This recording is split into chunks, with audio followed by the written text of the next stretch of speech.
Dileğim, ruhum bir garip aşka bağlandı. Kalpten sevenlere yol olmak diler. Gönlüm rüyalar gördü, dağlandı. Seven gönüllere kul olmak diler. Gerçekten seveni tanısa, görse, onun harcadığı pul olmak diler.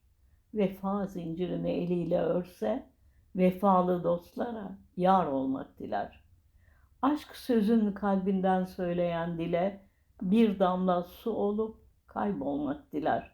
Sevgiyle açılan her masum ele ömrünü adayıp sulh olmak diler. Aşk ile inleyen garip bülbüle bir evren dolusu gül olmak diler. Yar gibi yar olan tek sevgiliye Rabbime uzanan yol olmak diler. Rabbime uzanan yol olmak diler.